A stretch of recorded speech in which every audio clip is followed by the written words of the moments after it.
Welcome, my fellow brothers, on Reward Hammer. Salut à tous, amis du Wargame, de la chanson et du Beaujolais. Salut à tous et bienvenue sur Rural Hammer.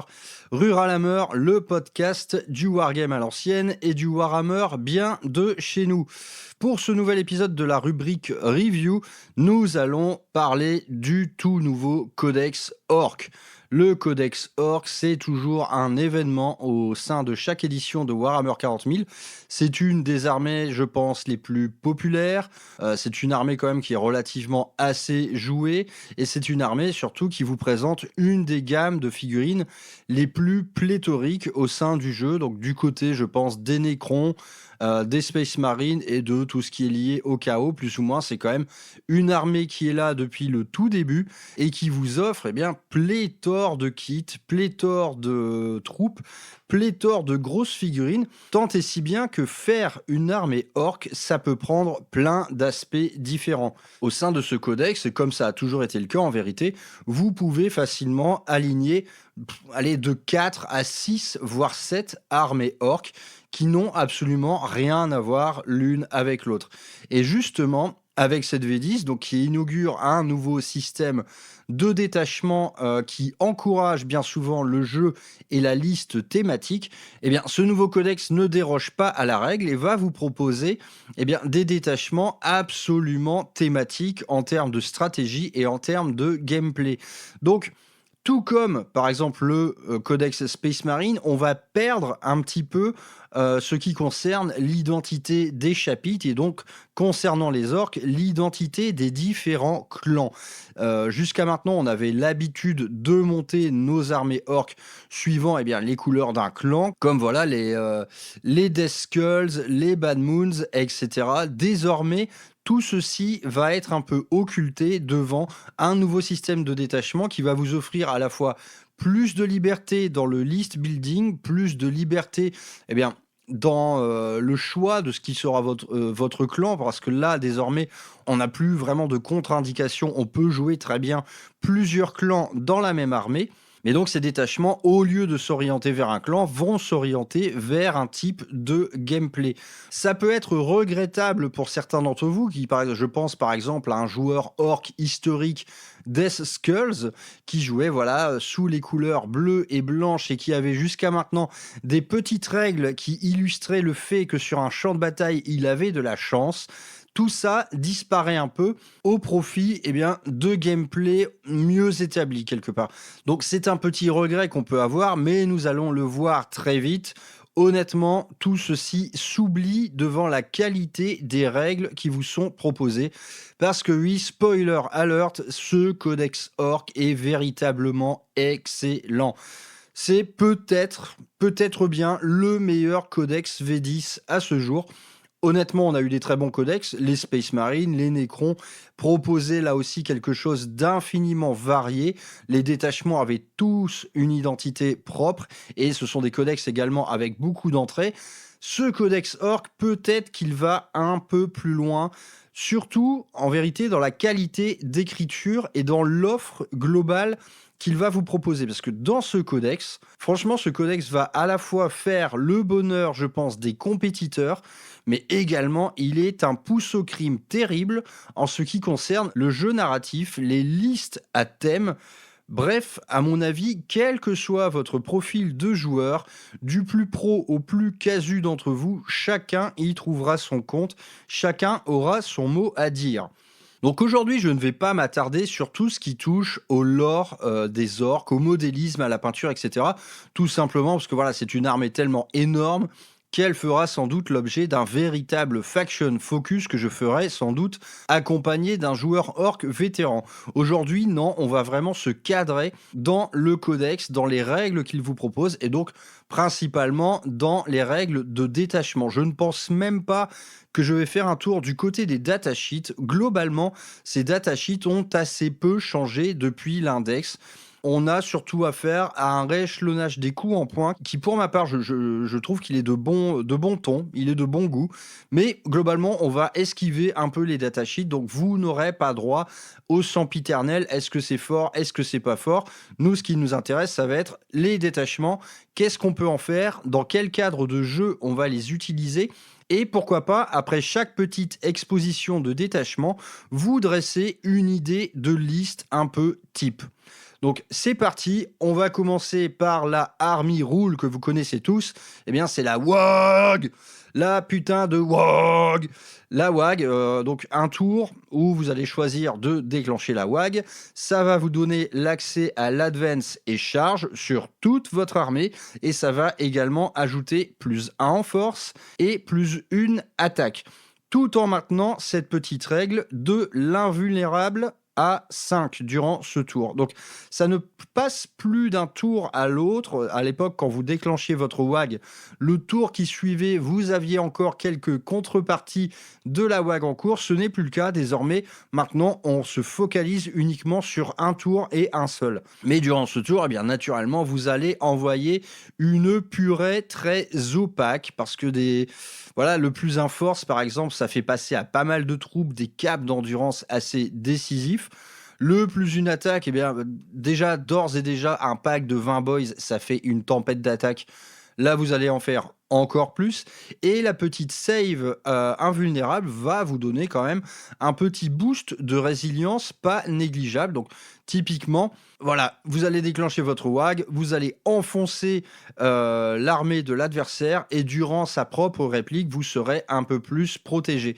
Donc, c'est une règle d'armée qui est là depuis longtemps et quelque part, même si elle peut sembler un peu mono-neuronale, eh bien, jouer la WAG, ce n'est pas si évident.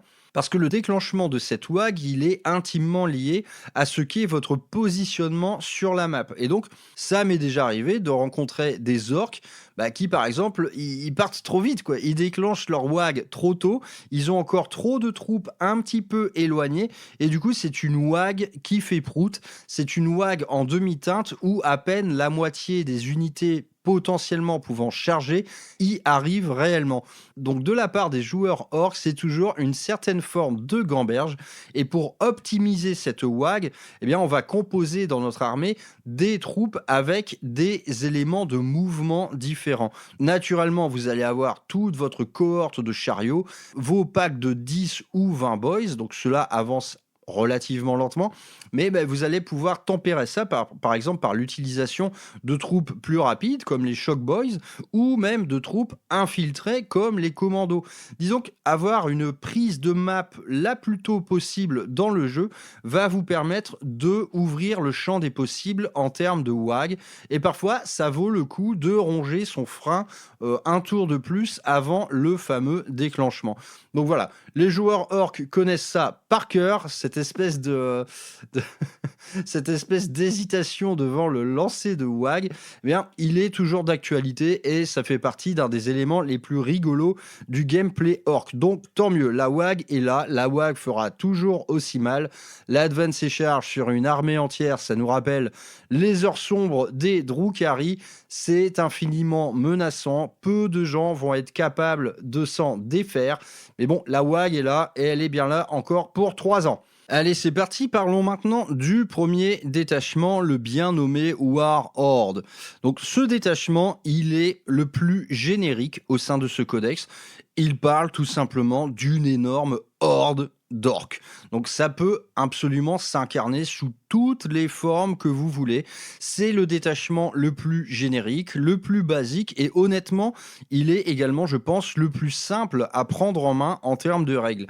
La règle de détachement s'appelle Get Stuck In et elle va donner à toute votre armée le Sustained Hits sur vos armes de mêlée.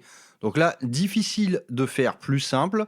Donc c'est historiquement une règle qu'on retrouvait surtout chez le clan Goff, par exemple. Donc c'est une règle purement d'attrition. Et honnêtement, sur le papier, directement, ça fait peur. Un pack de 20 boys en pleine WAG auquel vous allez ajouter le Sustain Hits. Ça faisait déjà une tempête d'attaque, ça va faire désormais une véritable putain d'avalanche de qui coupe, c'est redoutable. Et donc ce Sustain Hit, il s'applique sur absolument toute votre armée, que ce soit les véhicules, les personnages, les troupes, les élites. Tout le monde va avoir le Sustain Hits. Donc, difficile de faire plus simple. Ça va rendre vos armées d'orques absolument dévastatrices au corps à corps. Quoi qu'il y ait en face, même une unité de Custodes, si vous lâchez 20 boys là-dedans en WAG avec le Sustain Hit, ça défouraille absolument tout ce qui bouge. Donc voilà, règle absolument générique, règle de corps à corps pur et dur, bref, règle d'orque absolument quoi. Hein. Et je pense que ce détachement sera sans doute le plus joué, y compris possiblement dans les sphères compétitives, parce que cette règle d'attrition globale peut s'appliquer à n'importe quel type de troupe. Donc dans ce détachement War Horde, vous pouvez très bien jouer des unités Bisnaga, des unités culte de la vitesse. On est très libre en termes de list building, et donc je pense que c'est la porte ouverte justement à l'optimisation et aux listes un peu foutraques, quoi, aux listes qui vont manquer de corps thématiquement, mais qui seront optimisées. C'est-à-dire qu'on va prendre les datasheets les plus fortes au corps à corps, on va leur ajouter ce Sustain Hit et tout le monde sera heureux. Du côté des améliorations, il y a vraiment du très bon. Une amélioration un peu historique qui s'appelle Follow Me Lads va vous permettre de rajouter à votre unité plus 2 en mouvement. Bon, inutile de vous faire un dessin, hein. Ça optimise les WAG, ça optimise absolument tout. C'est très balèze d'avoir plus 2 en mouvement sur des orques. Une autre amélioration permet de mettre à votre personnage le mot-clé Devastating Wounds, pourquoi pas, sur un personnage dédié corps à corps type Big Boss, Boss sur Squigozor et tout, c'est toujours pas mal à prendre. Ensuite, on a Rusé mais Brutal qui va vous permettre de déclarer une charge après un battage en retraite, donc très bien. Ça fait d'une de vos unités quelque chose de très mobile. Et ensuite, un truc assez rigolo, le Supa Cyborg Body. Donc là, vous prenez votre personnage le plus customisé en termes de bionique et ça va lui donner un petit Feel No Pain à 4. Donc ça également assez appréciable finalement, quel que soit le personnage choisi. Avoir un Feel No Pain à 4, ce n'est pas rien du tout. Du côté des stratagèmes, ça rejoint pas mal l'esprit global de létalité accrue au corps à corps, mais il y a quelques machins assez rigolos, et c'est à mon sens, une des grandes réussites de ce codex, c'est que dans les strats, on va avoir affaire à du LOL, c'est-à-dire à du bon vieux orc complètement con. Et là, c'est le cas avec le premier d'entre eux. Il illustre le fait que voilà, votre pilote de véhicule orc, lorsqu'il sent que c'est la fin des haricots, lorsqu'il sent que son véhicule est en pleine voie d'explosion, il va pouvoir foncer dans le tas et faire bénéficier à ses ennemis d'une explosion pas piquée des hannetons. Et donc ceci, lorsque vous faites un jet, par exemple, de Deadly Demise sur votre véhicule, donc c'est-à-dire qu'il va exploser, eh bien, quand c'est le cas, vous pouvez utiliser ce petit stratagème à un CP et vous allez avoir droit à un mouvement gratuit avec ce véhicule qui est en voie de disparition. Donc, c'est assez rigolo. Imaginez, vous avez un gros chariot de guerre orc. Votre ennemi, le trou à base de canon laser, il va exploser. Et bien, juste avant cette explosion, le pilote de ce chariot appuie sur le champignon, c'est le cas de le dire, et va foncer dans la mêlée. Donc là, imaginez que vous ayez devant vous, par exemple, 3 unités ennemies qui n'attendent que ça, de récolter des mortels. Eh bien, foncez dans le tas, faites des mortels, et on n'oublie pas que avec certains gros véhicules, les mortels, c'est D6. Donc potentiellement, ça peut foutre un vrai bordel chez l'adversaire. Bref, c'est très rigolo et on ne se privera pas de l'utiliser. Donc, c'est un stratagème évidemment très situationnel, mais tout le monde aura un vrai sourire au visage dès lors qu'il faudra faire exploser un véhicule dans les lignes ennemies. Autre strat Orcs is never beaten, c'est tout simplement un fight on death qui va coûter 2 CP. Donc là, c'est très cher évidemment. Et donc, dès que vous avez des pertes, ces pertes vont taper. Donc ça peut être infiniment utile, par exemple avec un énorme pack de boys. Ben voilà, cet énorme pack de boys, admettons, il reçoit une charge dévastatrice de custodes. Les custodes n'auront aucun mal à en bousiller une énorme moitié. Eh bien, cette énorme moitié va répliquer. Et donc, elle va répliquer, bien voilà, avec le sustain hit, c'est tout ce qu'il faut. Donc, voilà, un Fight on Death en orc, c'est plutôt précieux. C'est également très cher, 2 PC. Vous vous en servirez néanmoins lors des phases les plus critiques. Ensuite, Carnage débridé, donc qui se passe durant la phase de combat, où là, vous allez pouvoir décider que vos critical hits, donc qui déclenchent le sustained, ils n'auront plus lieu sur du 6, mais sur du 5+. Aïe, aïe, aïe. Là, on commence à voir vraiment la létalité délirante qui est potentielle avec ce détachement, parce que voilà, durant une WAG, le sustain hit, vous le passez à 5, je vous jure que ça fait vraiment un déluge d'attaques devant lequel nul ne saurait survivre. Donc un critical sur du 5, c'est absolument balèze et là, idem pour un PC, on ne se privera pas de l'utiliser. Autre stratagème, alors là, terriblement impactant, qui va vous donner tout simplement un -1 bless sur votre unité. Vous pouvez choisir de déclencher ça à la phase de tir ou de corps à corps adverse. Et donc, quelle que soit finalement la sauce que vous receviez, que ce soit un gros lot de tir ou un gros lot de lames énergétiques devant vous, un petit -1 bless. Donc on rappelle que les orques ont une endu 5. Endu 5 et -1 bless, eh bien, il y a beaucoup de troupes devant vous dont vous allez pouvoir pulvériser la statistique. Et si vous faites face par exemple à des troupes un peu de base, typiquement des assauts intercessors qui saturent à force 4, ils vous blessent sur du 5. Désormais, ils ne blesseront plus que sur du 6. Vous allez absolument pulvériser leurs stats. Vous allez faire en sorte que la charge que vous ayez reçue se transforme en gigantesque P mouillé. Autre strat qui va vous permettre tout simplement d'annuler un battle shock raté sur une unité qui a le mot-clé mob. Donc pourquoi pas, c'est situationnel, mais ça peut vous permettre de ne pas justement perdre d'objectifs primaires liés à ça. Donc c'est assez précieux en vérité. On a un stratagème générique qui vous permet de réussir automatiquement les tests de battle shock. Eh bien, dans ce détachement, vous n'aurez même pas besoin de le dépenser. Vous allez le dépenser uniquement et si uniquement vous le ratez. Donc on revient un peu à l'ancien système de gameplay de la V10, donc c'est absolument précieux.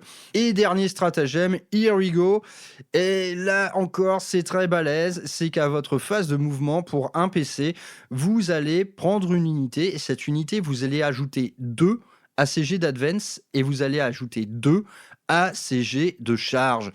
Là, c'est infiniment précieux. On se rappelle qu'il y a une petite amélioration qui rajoute +2 à votre mouvement. Donc, vous allez pouvoir potentiellement avoir une unité d'orc qui traverse la table, en fait, qui traverse véritablement la table. Donc, ici, c'est très précieux parce que lorsque vous déclenchez, par exemple, une WAG et que vous avez une unité un peu dans les choux, une unité qui potentiellement, malgré son advance et charge, n'arrivera pas à aller impacter l'ennemi, eh bien, ici, vous lui rajoutez 2 bases, 4 pouces. Donc, voilà, c'est infiniment précieux. Donc ça, plus la petite amélioration qui vous donne un boost de mouvement, voilà, ça rigole pas. Votre WAG va devenir de plus en plus menaçante. Donc franchement, un détachement qui m'a l'air tout simplement très facile à prendre en main et d'autre part réellement redoutable. Même si la règle de détachement de base est sans doute la plus basique, eh bien avoir du sustain hit sur toute l'armée qui potentiellement peut être amélioré à 5+ via un petit strat, ça ne fait rire personne, ça rend votre armée entière dévastatrice au corps à corps. Donc détachement générique, efficace, basique, simple à prendre en main et sans nul doute le détachement, je pense, le plus open parce que rien ne vous interdit de mettre tous les types de troupes au sein de vos armées. Donc là, on peut imaginer des gros packs de boys accompagnés de pas mal de Bisnaga avec beaucoup de véhicules. Voilà, tout le monde aura du sustain hit. Donc je pense que c'est le détachement le plus permissif en termes de list building et à mon avis ça doit spéculer bon train chez nos chers tournoyeurs qui doivent être en train de substantifier la moelle de ce détachement en y ajoutant toutes les unités les plus balèzes du codex et franchement il y en a beaucoup. Deuxième détachement et celui-là je l'adore, ça s'appelle Da Big Hunt. Donc c'est le détachement affilié au clan Boys Beast Naga. Donc toute cette nouvelle gamme de figurines qui est sortie en V9, un peu les orques sauvages, les orques à l'ancienne, les orques qui sont intimement liés à l'élevage de squig et au non-usage de tout ce qui est un peu motorisé, moderne. Voilà, la bonne vieille tribu orque sauvage à l'ancienne qui refuse tout ce qui touche à la modernité. Et ici, nous avons une règle de détachement qui s'appelle The Hunt is on. Tout simplement, allez, la chasse, c'est parti. Et donc, on est tout à fait dans cet esprit-là, c'est que au début de votre phase de commandement, vous allez choisir parmi les rangs adverses un monstre, un véhicule ou un seigneur de guerre, donc le warlord ennemi. Vous allez choisir une cible parmi cet éventail-là. Et donc, cette cible, à chaque fois qu'une unité de votre armée, mais uniquement avec le mot-clé Bisnaga, à chaque fois que cette unité Bisnaga cible cette cible, elle va pouvoir reroll ses charges. Et à chaque fois qu'elle va lui taper dessus, elle va améliorer sa pénétration d'armure de 1. Donc, on n'est pas sur une règle de détachement aussi impactante que la précédente. Ici, pas de sustain hit. Non, c'est une espèce de serment de l'instant en mode orc. Et ce serment d'instant va vous permettre de reroll les charges et d'améliorer votre PA. Donc on n'est pas sur quelque chose d'autant impactant, mais vous allez le voir, ça combotte à merveille avec la suite des règles. Gardons à l'esprit que désormais, après ce premier détachement Warhorde très générique, désormais on va parler de détachements qui seront très thématiques, c'est-à-dire qui ne vont pas synergiser avec l'armée entière, qui vont synergiser uniquement avec certains mots-clés. Et donc ici, on ne synergise qu'avec le mot-clé Beast Naga, donc qui regroupe à la fois évidemment les orques Beast Naga, donc ces espèces d'orques sauvages, et tout ce qui a trait au dressage de squig, donc que ce soit les chevaucheurs de squig, les carrioles tirées par des squigs, etc., ainsi que naturellement certains personnages affiliés Bisnaga. Donc clairement dans ce détachement, on vous encourage à ne jouer que du mot-clé Bisnaga et je pense que c'est exactement ce qu'il faut faire. Du côté des améliorations, on trouve le premier Glory Hog qui va s'adresser uniquement à un seigneur de guerre sur Squigozor et qui est absolument énorme car il vous donne l'habilité Scout 9.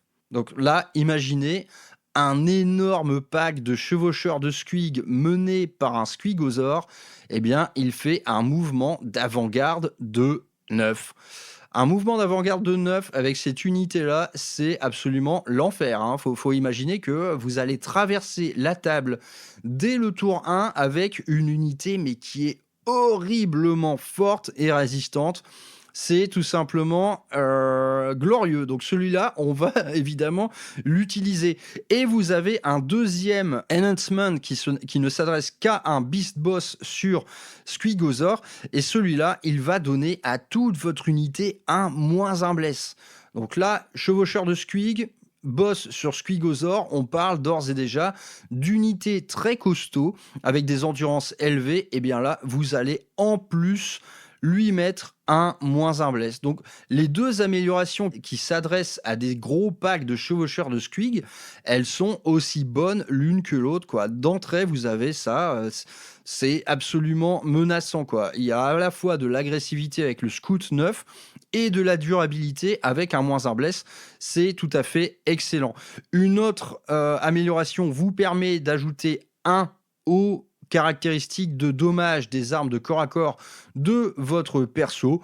Pourquoi pas? C'est un peu bon voilà, c'est un peu useless, hein, mais bon, on peut passer des personnages à du dégâts 3, voire du dégâts 4 pour certains. C'est quand même moins intéressant que le reste. Celui-là, on va avoir plutôt vocation à l'utiliser sur un personnage à pied. Et dernière amélioration, c'est tout simplement un sticky objective.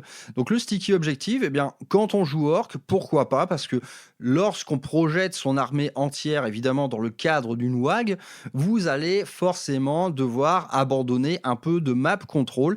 Et donc, vous pouvez garder un objectif derrière vous qui restera contrôlé par vous, même si vous vous barrez. Donc, le sticky objective, là, ici, d'habitude, c'est souvent des stratagèmes, mais là, on a une amélioration qui nous permet de le faire. Eh bien, on va s'en servir. C'est toujours cool d'avoir cet outil stratégique de scoring dans sa besace. Du côté des stratagèmes, eh bien, on va retrouver encore un peu de synergie concernant la proie que vous avez choisie durant votre phase de commandement. Donc, le premier strat, Drag It Down, eh bien, il va donner à l'unité de votre choix un Sustain Hit. Donc là, on renoue avec la létalité du détachement précédent. Sauf que ce Sustain Hit, il va passer à 5+, dès lors que vous l'adressez à la proie que vous avez choisie. Donc voilà, on commence à voir ce qui se passe, hein, c'est-à-dire que cette énorme unité de chevaucheurs de Squig qui a fait son mouvement d'avant-garde, qui ensuite advance et charge, qui arrive dans les rangs de sa proie, elle va sustain hit sur du 5. Un autre petit stratagème va vous permettre de faire un petit peu de blessures mortelles, idem sur l'unité qui regroupe votre proie. C'est tout simplement une espèce de tank choc d'infanterie. Vous allez jeter un dé pour chaque modèle de l'unité et à chaque 4+, ça fait une Mortal Wound jusqu'à un maximum de 6. Et s'il s'agit de votre proie, vous jetez vous jetez 3 dés supplémentaires. Donc ça peut faire potentiellement 9 blessures mortelles lorsque vous rentrez dans les rangs de la cible que vous avez choisie. Donc vraiment assez sympa également, un petit tank choc d'infanterie, on aime bien. Autre stratagème de corps à corps assez rigolo qui s'appelle That One's Even Bigger, ça illustre le fait que là on parle de Bisnaga, donc c'est leur spécialité, c'est de tuer du monstre des véhicules. Les mecs sont attirés par tout ce qui est gros. Admettons, vous chargez quelque chose qui est gros, vous voyez apparaître sur un des flancs du champ de bataille quelque chose d'encore plus gros et vous allez vouloir le choper. Là, ça illustre tout simplement ça, c'est qu'avec ce petit PC, vous allez pouvoir battre en retraite et recharger, ou même encore faire une advance et charge. Donc là, pour un PC, c'est infiniment précieux car ça vous redonne un advance et charge en dehors de la WAG. Donc si vous avez déclenché votre WAG, vous impactez, vous êtes au corps à corps, vous redépensez un PC, ça vous permet de désengager et de recharger, ou alors une autre unité qui n'a pas encore eu son mot à dire, vous lui donnez quelque part une micro-WAG dont elle seule pourra profiter. Donc c'est évidemment très cool. Il faut juste que la nouvelle charge désignée comprenne la proie que vous avez choisie durant votre phase de commandement. Donc, on a vraiment cet esprit-là, c'est que tous les stratagèmes synergisent avec notre proie du moment. Et cette proie, on va toujours vouloir choisir ce qui est le plus gros. Autre stratagème encore très rigolo, Where do you think you're going? Admettons, votre adversaire désengage. Vous étiez au corps à corps avec lui, il va désengager, faire un petit mouvement de retraite. Vous allez pouvoir le poursuivre. Donc ça, c'est très marrant, c'est qu'il se barre. Ouais, mais non, on te court après, mon gars. Voilà, pour un PC, ça vous donne accès à un petit mouvement bonus de 6 pouces. Ce mouvement bonus, il peut être utilisé à plein de choses différentes. Soit vous poursuivez votre proie, ou soit vous allez consolider comme ça sur un objectif pour faire plus de contrôle map, ou alors faire un petit move block, vous déplacer de manière à emmerder l'ennemi. C'est très cool, c'est un petit outil stratégique qu'on va être content d'avoir. Autre stratagème défensif, cette fois Stalking Tactics, il va pouvoir faire bénéficier à votre unité de Bisnaga, là toujours encore uniquement Bisnaga, il va pouvoir vous donner le couvert léger, seulement si votre unité a également le mot-clé infanterie, donc naturellement on pense à un pack de 20 Bisnaga. Si vous avez le mot-clé infanterie, vous avez en plus l'habilité discrétion. Donc sur votre pack d'orc, vous lui donnez un petit bonus façon Ravenguard où vous aurez à la fois moins un hit et plus un save. C'est tout à fait précieux. On rappelle que les orques désormais ont une save bien meilleure que ce qu'elle n'a été auparavant dans le jeu. Et donc voilà, votre gros pack de Beast Naga, il va être en moins un hit, save à 4, et on n'oublie pas que les Beast Naga ont en plus un petit Feel No Pain à 6. Donc ça, c'est tout à fait cool. Ça rend largement plus durable un pack de Beast Naga et on va s'en servir, nul doute là-dessus. Et dernier stratagème, Instinctive Hunters, et il est génial, c'est qu'à la fin de la phase de combat ennemi, vous prenez une unité Beast Naga de votre armée, donc peu importe laquelle, ça peut être de l'infanterie, ça peut être de la cavalerie, eh bien vous la dégagez du champ de bataille pour la placer en réserve, c'est-à-dire que vous l'enlevez, et elle va repopper directement à votre prochain tour. Donc ça, c'est un outil typiquement secondaire. C'est un outil également de map control. C'est un outil précieux. En Space Marine, nous, on a ça, par exemple, pour les scouts. Les Grey Knights en ont également de partout et on sait à quel point c'est fort.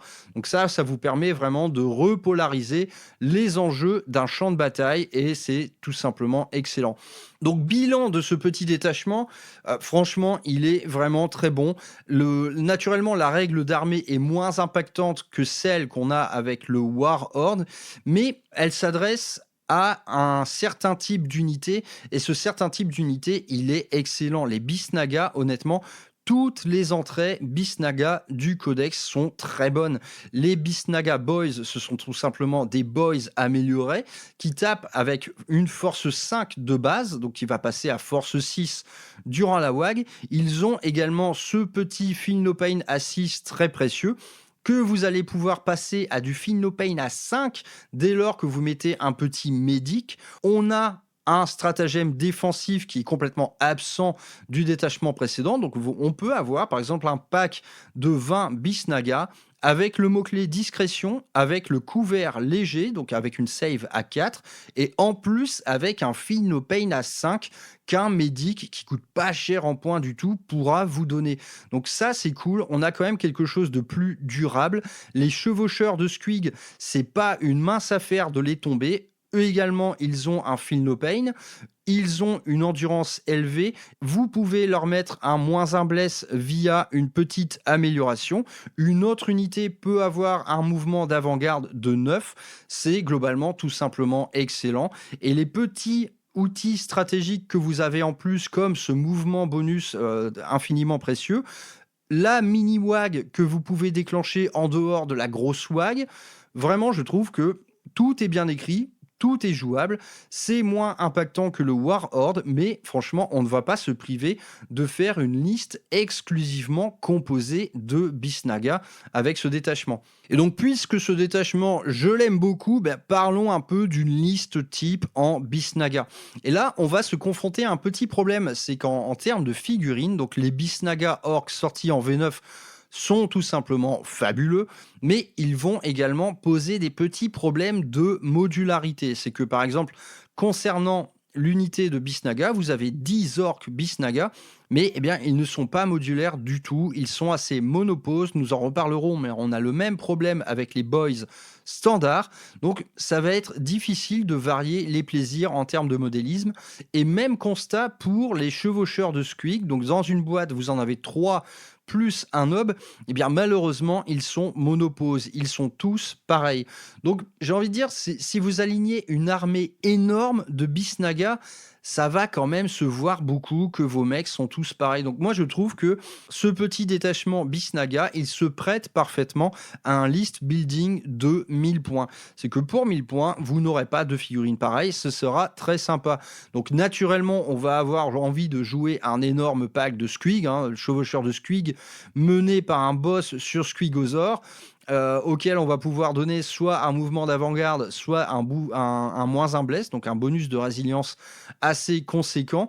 Naturellement, on va jouer au moins 2 packs de Beast Naga, donc 10 ou 20 gars, et pourquoi pas ajouter également une Kill Rig, cet énorme véhicule, cette énorme carriole tractée par un Squigozor géant qui est absolument exceptionnel. Donc là, en termes de règles, c'est beaucoup moins impactant, mais honnêtement, si vous faites une liste Bisnaga, respectez l'esprit à l'ancienne, c'est que ne mettez rien de motorisé là-dedans. Ne mettez pas de chariot, ne mettez pas de machine, ne mettez pas de méga armure. Jouez tout simplement orc sauvage à l'ancienne. Et dans vos packs de Boys Bisnaga, moi je trouve qu'il y a une entrée très précieuse, c'est le Pain Boss. C'est le petit Toubib qui va vous permettre de mettre un Feel No Pain à 5 sur vos packs et en plus d'en faire repopper une fois par partie. Donc c'est vraiment assez cool. Donc voilà, les listes Bisnaga, honnêtement, elles sont assez faciles à monter. On a juste un petit problème de variété de figurines dès lors qu'on vise un peu une armée nombreuse. Et donc, est-ce qu'il existe des solutions? Eh bien, pourquoi pas, par exemple, avoir une grosse unité de chevaucheurs de Squig et à côté de celle-ci, vous customisez une énorme unité de sangliers. Et là, on va utiliser par exemple les figurines d'AOS, donc qui sont des orques qui chevauchent des sangliers géants. Ça peut être tout à fait sympa dans le cadre d'une liste Bisnaga. Je pense qu'on reste à peu près dans le même esprit. Et concernant la variété de vos orques, eh bien, un simple petit coup d'œil sur le marché des proxys. J'encourage assez rarement le recours à des proxys, mais concernant les armées d'orques, nous allons le voir, ça vous sera assez utile pour varier vos unités. Donc on peut imaginer une énorme unité de 20 Bisnaga, donc qui utilise le kit traditionnel Game Workshop que vous allez kit bâcher comme vous pouvez, mais il y a assez peu d'options, mais notamment avec un peu d'effort, vous allez y arriver quand même. Et d'autre part, pourquoi pas utiliser une autre unité un peu proxy qui celle-là sera plus du côté orc sauvage de la force, c'est-à-dire avec des plumes dans le cul, avec des peaux de bêtes et des chevaucheurs de sangliers. Donc pourquoi pas mener son armée d'orques sauvages comme ça, c'est-à-dire un peu multipolaire. Donc on peut imaginer la réunion de deux clans orques aux mœurs assez préhistoriques. Mais franchement, ce détachement Bisnaga, il est vraiment très bon. Moi, j'aime tout. Vraiment, j'aime tout. J'aime toutes les règles. C'est assez couillu dans tous les domaines. Autre détachement, eh bien, c'est l'inénarrable culte de la vitesse, le Cult of Speed. Donc, ce Cult of Speed, honnêtement, en détachement, je trouve que c'est parmi le moins bon du codex, pas le moins bon si vous voulez en termes d'originalité ou quoi, mais peut-être le moins inventif. Donc la règle de détachement Adrenaline Junkies, qui parle de lui-même, fait en sorte que toutes les unités de votre armée vont être éligibles pour tirer durant un tour où elles ont battu en retraite ou avancé. Là, ça rajoute un peu de punch à votre WAG en termes de tir. Et nous allons le voir, ce détachement fait un peu la part belle au tir. C'est que dans les unités que vous allez avoir à disposition, et naturellement dans ce type de détachement, on va vouloir aligner un maximum de motos, de buggy, d'hélicoptères et pourquoi pas, de Storm Boys, des orques qui se propulsent avec une espèce de turbine accrochée à leur sac à dos. C'est tout à fait sympa. Donc, cette règle, elle va faire en sorte tout simplement que durant votre WAG, vous ayez également votre mot à dire en termes de tir. Donc là, on se confronte naturellement à un petit problème, c'est que l'orc touche mal au tir, on touche sur du 5, mais vous allez le voir, il y a quand même pas mal d'unités qui délivrent une véritable sauce de tir à courte portée, et je pense notamment aux motos qui ont un tir rapide assez foldingue. Je crois qu'elles font 5 tirs par bécane. Donc dès lors que vous jouez des grosses unités, il y a quand même un gros lancer de dés qui va avec. Donc je ne vais pas faire tout l'inventaire de ce détachement. Il est tout simplement, à mon sens, un peu moins bien écrit. Il manque un peu de fun, mais véritablement, en fait, on comprend ce manque de fun parce que le fun, il va se trouver tout simplement dans la liste en elle-même. Une liste où vous alignez un maximum de motos, de buggy, d'hélicoptères, de chariots de guerre et tout. En vrai, le fun se suffit, en fait. La liste est d'emblée fun. Vous allez avoir plein de buggy à la con qui ont tous des règles marrantes. On parle d'unités pas véritablement impactantes sur le champ de bataille, mais le problème pour votre adversaire, ça va être ce cumul des buggy. Vous allez en avoir plein, ça coûte pas bien cher en points. Vous en aurez de toutes sortes, certains qui sont spécialisés au tir, d'autres au corps à corps. Et le fait d'avoir cette liste foutraque d'orques qui vont très vite et donc qui auront quand même une WAG très impactante, le fun est là d'emblée. Et quelque part, les règles de ce détachement font un peu office de cerise sur le gâteau. C'est qu'elles vous mettent des petits bonus, pas les plus impactants du monde, mais je veux dire, jouer avec une liste pareille est déjà un bonus en soi. Et donc, on n'aura aucun mal à prendre beaucoup de plaisir à jouer ce détachement. On a des choses quand même très sympas du côté des améliorations. Je vais faire vite fait là-dessus. On a un bonus de mouvement de 6 pouces juste après avoir tiré. Donc ça peut être sympa pour le control map. On a une règle très marrante et très forte également qui s'appelle Fastad and Use qui va vous permettre c'est un peu un Land Raider-like. C'est-à-dire que après que votre transport ait bougé, vous allez quand même pouvoir débarquer, bouger et charger. Ça vous donne quand même une allonge de fou avec un énorme pack de boys qui serait dans un chariot de guerre par exemple. Donc c'est très précieux. Idem, les pneus faits en squig qui vont vous permettre de consolider de 6 au lieu de 3. Là encore, du control map et on va le voir, franchement cette armée est plutôt bonne en la matière. Le map control, voilà, il va être total, tout est pas en rouge, donc tout va vite. Et dernière petite amélioration qui est très sympa, à votre phase de commandement, si le porteur est à 9 pouces de une ou plus unité ennemie, vous roulez un dé et sur un 3+, vous gagnez un PC. Donc ça, c'est vraiment cool, hein, ça vous donne une petite farm APC en plus, par exemple, des Gretchen. Du côté des améliorations, vous allez pouvoir donner une invulnérable à l'un de vos véhicules. Donc, il s'agit juste d'unités Speedfrix. Donc, ça peut être un pack de moto, un camion, des hélicos, peu importe. Vous allez pouvoir lui donner une petite invue à cette unité. Donc, c'est pas ouf, ça va être une invulnérable à 5. Et s'il s'agit d'un véhicule, une invulnérable à 4.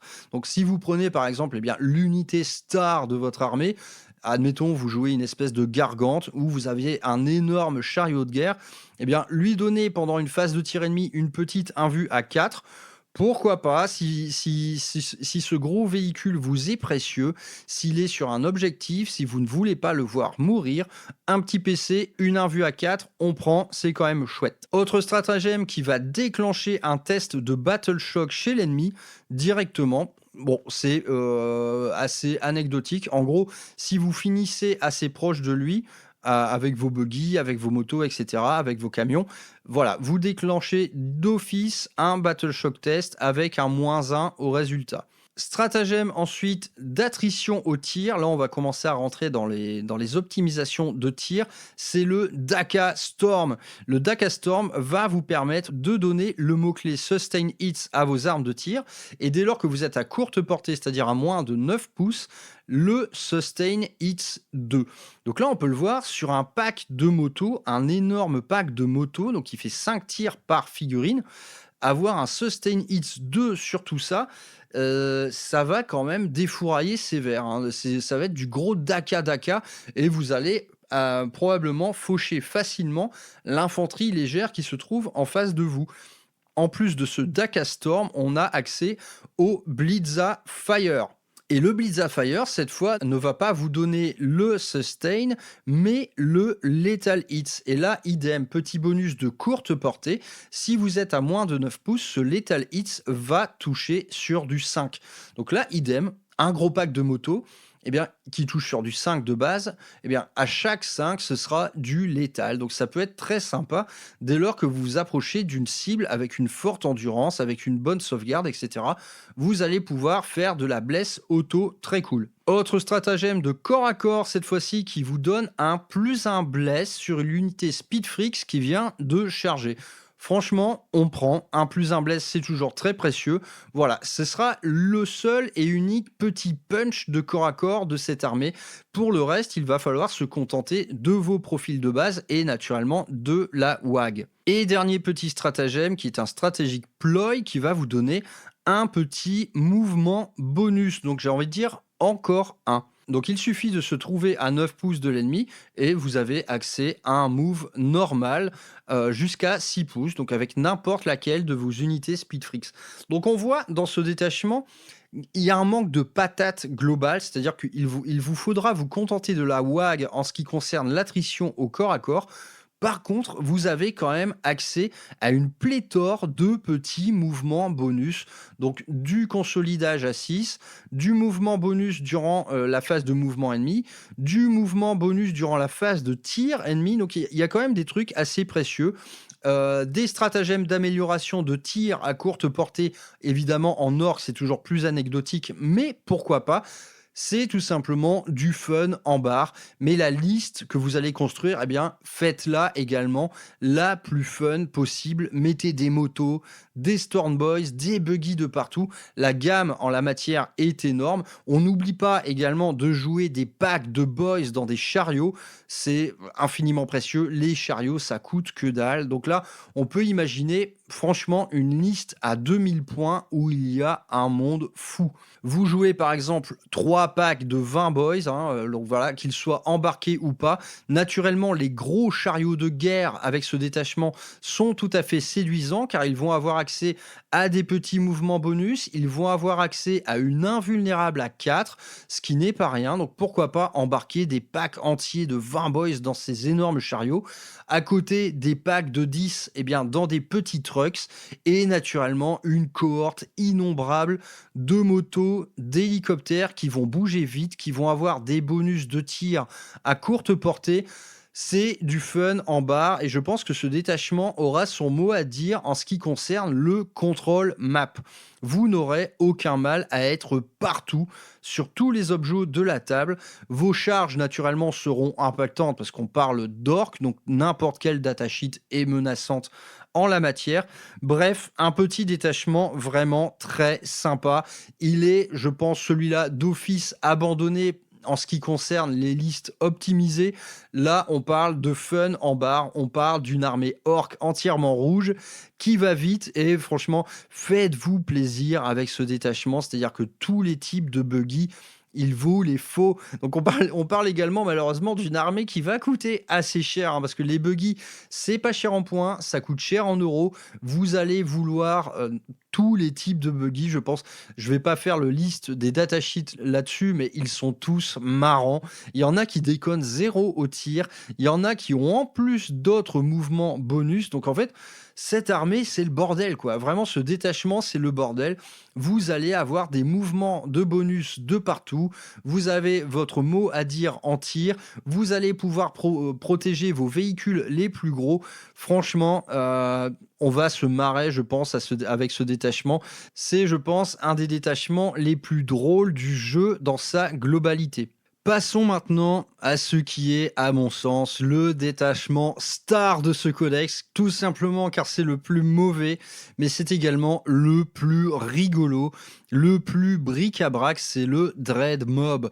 Donc le Dread Mob est un détachement qui a vocation à rassembler un maximum d'unités Walker, c'est-à-dire non, c'est pas Chuck Norris, ce sont des véhicules marcheurs. Donc que ce soit les boîtes qui tuent Gretchen, les dreads de la mort et également bien, la sélection de tous les gros trucs, les Morcanautes, les Gorkanautes et l'inénarrable Stompa qui est toujours à 800 points mais qui je pense baissera dans un futur très proche. Ce détachement, il est tout simplement golden parce qu'il est drôle à jouer.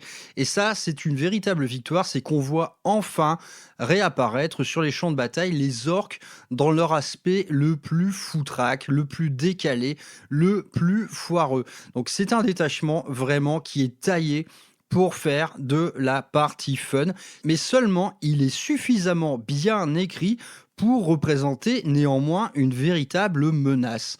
Donc cette menace, elle s'incarne sous la forme d'un détachement qui, un peu à l'image des Martial Kata Custodes, va pouvoir choisir un type de posture offensive ou défensive. Donc cette règle s'appelle Try That Button, c'est-à-dire essaye ce bouton, c'est-à-dire qu'on est parti sur un détachement où tous les véhicules vont être intensément bricolés par les mecs, ces espèces de tech marine orques qui détiennent une science venue d'on ne sait où.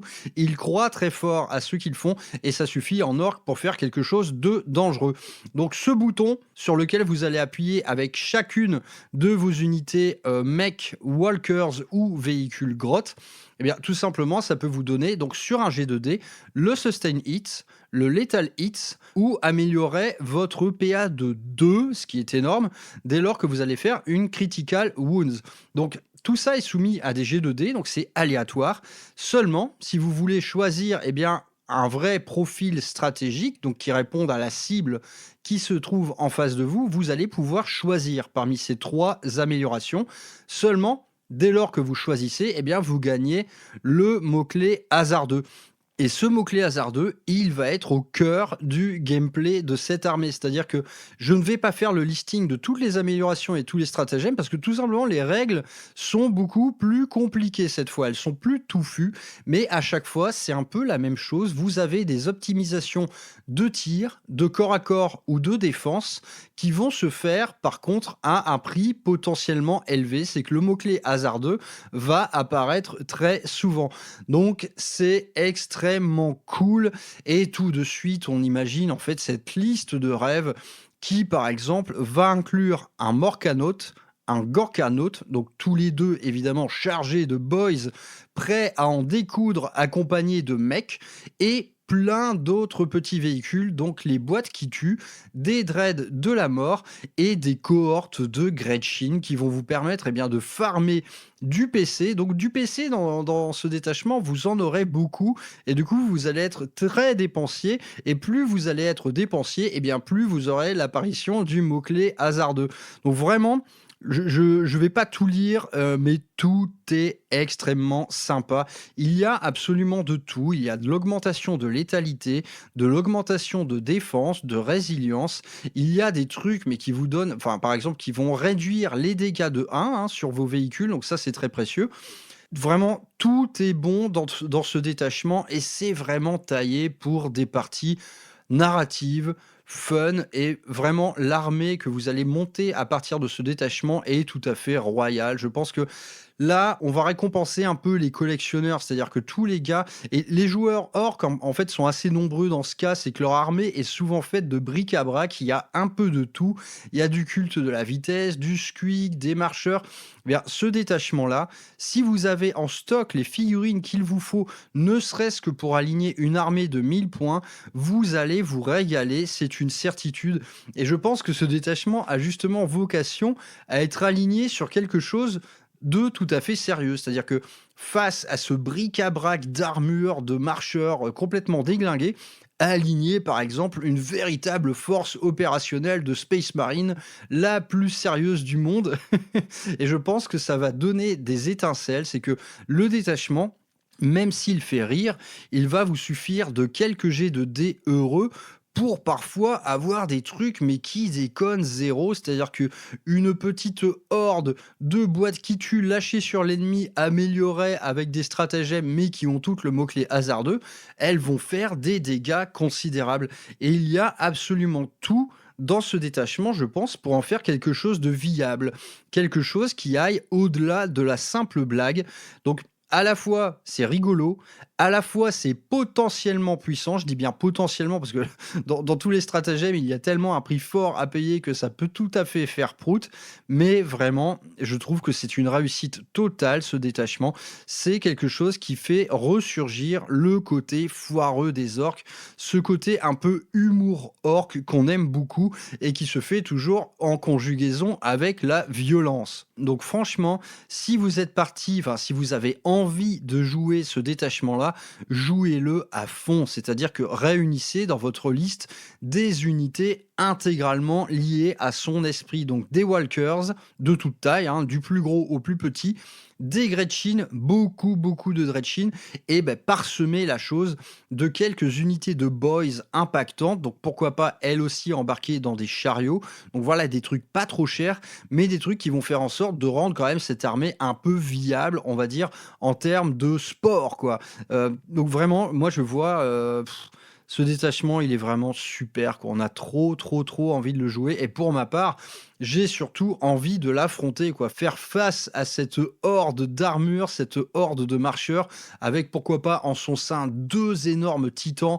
C'est tout à fait stylé. Et en vérité, ça fait partie d'un des détachements les plus faciles à monter, je crois. Il va vous suffire de 2 gros achats d'unités, donc Gorkanaut, Morkanaut. Pourquoi pas même mettre carrément le Stompa Orc pour aller jusqu'à 3000 points, quoi. Mais vraiment, cette armée-là à affronter, mais ça doit être que du bonheur. Ça doit être foireux à l'extrême, tout doit exploser en face de vous. Mais dès lors qu'une unité arrive à faire une percée, là, à mon avis, vous allez pas faire le mariole, hein, parce que des charges de dread de la mort, des charges de boîte qui tuent, ça déconne pas, hein. Idem, les Gorkanautes et les Morkanautes, ils touchent mal, mais quand ils touchent, laisse tomber le truc, hein, ça cartonne à dégâts 6. C'est vraiment très bon. Et dès lors que tout ce petit monde entre dans une wag complètement folle, parce que les marcheurs ont du coup des capacités de mouvement un peu supérieures, ça déconne pas. Donc ce détachement, il est excellent. Allez, on enchaîne sur le détachement. Alors, j'ai envie de dire, c'est peut-être celui qui donne le plus envie. Le détachement Green Tide. Donc, dans cette V10, honnêtement, une des principales réussites à mon sens en termes de règles, ce sont tous les détachements qui se basent sur le swarm. Donc on connaît le détachement tyrannide qui vous permet de réunir un maximum de Gauns, par exemple. Et bien là, on y a le droit sous la forme d'orc. Le détachement marée verte, le détachement Green Tide. Et encore une fois, c'est une réussite totale parce que à la fois ce détachement est peut-être le plus thématique d'entre tous, et puis en termes de sport, en termes de potentielle compétitivité, le truc nous fait tout simplement peur à la simple lecture des règles. Là, ce détachement, honnêtement, idem, il faut le jouer à fond. Il faut jouer le jeu, c'est-à-dire que vous allez jouer le maximum total de boys. Et je dis bien boys, parce que le détachement, toutes ces règles vont s'articuler sur ce mot-clé. Et le mot-clé boys, eh bien, par exemple, on se rend compte que les Beast Naga ne l'ont pas. Même s'il s'agit de boys d'aspect sauvage, eh bien, ils ne l'ont pas. Il faudra vous contenter des boys standards. Et donc, la règle de détachement qui s'appelle Mob Mentality, elle va tout simplement s'articuler autour de ça. Tout ce qui a le mot-clé boys dans votre armée a d'office une sauvegarde invulnérable à 5. Et dès lors qu'elle contient plus de 10 modèles, vous avez le droit de reroll les sauvegardes ratées de 1. Donc c'est un boost de durabilité dont les autres détachements profitent lors de la WAG. Et bien ici, vous l'aurez tout le temps. Tous vos boys auront une invue à 5, donc c'est extrêmement cool. Et tout le reste des règles, eh bien, va jouer là-dessus. Naturellement, vous avez tout intérêt à ce que toutes vos unités de boys soient au-delà de 10. C'est là qu'elles vont tanker le mieux. Eh bien, les stratagèmes et les améliorations vont jouer autour de ça. Et en termes de lore, cette Green Tide se base justement sur le fait que les orques sont plus puissants dès lors qu'ils ressentent le nombre. C'est-à-dire ils ont ce sentiment d'appartenance à un groupe qui les rend à la fois plus résistants, plus violents et inarrêtables. La marée verte. Du côté des améliorations, on a des trucs très sympas. Par exemple, un boost de puissance pour votre personnage qui va avoir +1 en force avec ses attaques de mêlée, mais dès lors que son unité est au-delà de 10 dégâts, il va avoir +3 en force. Donc on imagine un boss de guerre avec une méga pince énergétique. +3 en force, ça lui permet de dérouiller absolument tout ce qu'il bouge. Idem, si vous avez une unité d'infanterie qui est sur le champ de bataille, vous avez une amélioration qui permet, dès lors que l'unité est au-delà de 10 figurines, de lancer un dé à chaque phase de commandement et vous ajoutez 2 Au résultat, si vous êtes à plus de 10 figurines, eh bien, vous allez gagner des PC. Donc de base, c'est sur un 5+. Si vous êtes à plus de 10 figurines, ce sera sur un 3+, que vous aurez du PC. Donc là encore, une ferme de PC. Les orques, dès lors qu'ils sont nombreux, vous offrent plus d'adaptivité stratégique.